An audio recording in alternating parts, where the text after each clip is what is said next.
చూశారు కదా ఈ క్లిప్.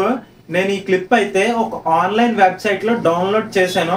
ఏంటి అసలు హెచ్డి ప్రింట్ వచ్చేసింది ప్రతి బస్సుల్లోని, ప్రతి ఒక్కరి ఫోన్లో ఇదే అని.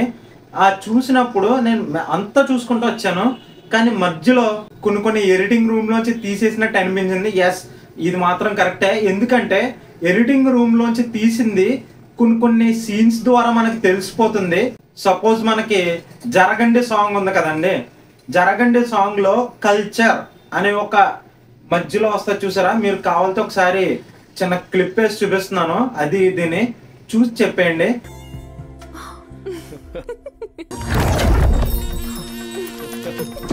ప్లస్ ఆన్లైన్ వెబ్సైట్స్ లో ఇటువంటిది బాగా మార్కెటింగ్ చేసేసారు. అండ్ ఇందులో కొంతమంది పిఆర్ టీమ్స్ ఉన్నాయంట. ఈ పిఆర్ టీమ్స్ నాకు తెలిసి 4 కోట్ల కంటే ఎక్కువే ఈ సినిమా ఖర్చు పెట్టారు. అంటే డిజాస్టర్ టాక్ గురించి. అలాగే సంక్రాంతికి వస్తున్నాం, దూసుకుపోయింది 303 crores గ్రాస్ అని. కానీ గేమ్ చేంజర్ సినిమా చాలా బాగుంది. నేను రీసెంట్గా మా ఊర్లోని ఒక థియేటర్ ఉంటుంది, వెంకటరమణ థియేటర్. ఆ థియేటర్కి ప్రతి స్కూల్ పిల్లలు వెళ్తుంటే నాకు ఒకటి అనిపించింది, యారో తమ్ముడు సినిమా ఎలా ఉందంటే, అన్న ఎరగొడేసిందన్న సినిమా, కుర్చీలు ఎరగొడేహం, సూపర్ అన్న cinema, Ram Charan acting super అన్నారు. కానీ కొంచెం ఎదిగిన వాళ్ళు ఉంటారు చూసావా, అన్న సినిమా ఎలా ఉందని అంటే మంచి సినిమా అన్నారు. కాకపోతే ఇది అసలు బాగాలేదు అనలేదు, మంచి సినిమా. ఒక మంచి సినిమాకి చెత్త సినిమాకి చాలా తేడా ఉంది. ఒక బాగున్న సినిమాకి మంచి సినిమాకి కూడా చాలా తేడా ఉంది. బాగుందంటే ఏంటి, ఏదో కొన్ని ఎలివేషన్ ఫైట్లు ఇచ్చేసి అలా ఇలాగా. మంచి సినిమా అంటే మెసేజ్ ఇచ్చే సినిమా, అది మీ అందరికీ తెలిసిందే, నేను మళ్ళీ చెప్పను కూడానే. ఇందులో పిఆర్ టీమ్స్ ఇన్వాల్వ్ అయి ఉన్నాయి. ఇంకా ఎడిటింగ్ రూమ్ లోంచి రిలీజ్ అయిందని నేను మీకు ముందే చెప్పాను. అలాగే ఈరోజు ప్రైమ్లో ఈ సినిమా విడుదలైతే అయ్యింది, అదే ఓటీటీకి వచ్చేసింది. సరే, మనం ఇంకొక టాపిక్ అయితే మర్చిపోయాం. ప్రొడ్యూసర్స్ మీద రైట్స్, అంటే వాళ్ళ స్టూడియోస్ మీద, ఇంకా ప్రొడక్షన్ డిపార్ట్మెంట్ మీద. ప్రొడక్షన్ డిపార్ట్మెంట్ మీద రైట్స్ ఎందుకు చేశారంటే, ఇప్పుడు ఎవరు పడితే వాళ్ళు సినిమాలు తీసేస్తున్నారు, మంచి హిట్లు అవుతున్నాయి. అవి మరి దిల్ రాజు గారికి హిట్ అవ్వలేదు కదా అనుకుంటున్నారేమో.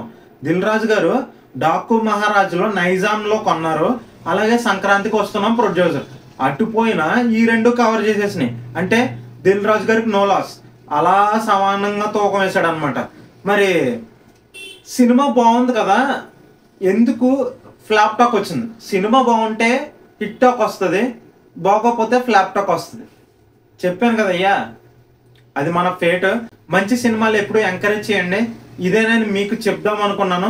అలాగే కొన్ని క్లిప్స్ అయితే నేను బయట పెట్టాను కదా, ఇది ఏ వెబ్సైట్లో చూసానో చెప్పండి. ప్లస్ ఈ వెబ్సైట్ పేరు కింద కమెంట్ చేయండి. అఫ్ కోర్స్ అత్తారింటి దారేది ఎంత పెద్ద హిట్ అయిందో మనందరికీ తెలుసు. గేమ్ చేంజర్ అయితే ఎడిటింగ్ రూమ్ లోంచి తీసి డిజాస్టర్ చేసేసి కొంతమంది యూట్యూబర్స్కి డబ్బులు ఇచ్చి ఇంకా అటువంటివి చాలా చేయడం వల్ల మనకేమీ రాదు. అటు సినిమాను నమ్ముకుని ఉన్న చాలా మంది రోడ్డుని పడతారు కదా, అలాగే డిస్ట్రిబ్యూటర్స్ అందరూ రోడ్డుని పడతారు. అది ఇంకా మనం ఏం చేయలేం. అయిపోయింది, అది అయిపోయింది. ఈరోజు సినిమా చూసి ఎలా ఉందో చెప్పండి, అలాగే కింద కమెంట్స్ అయితే పెట్టండి. ఇంకా ఉంటాను.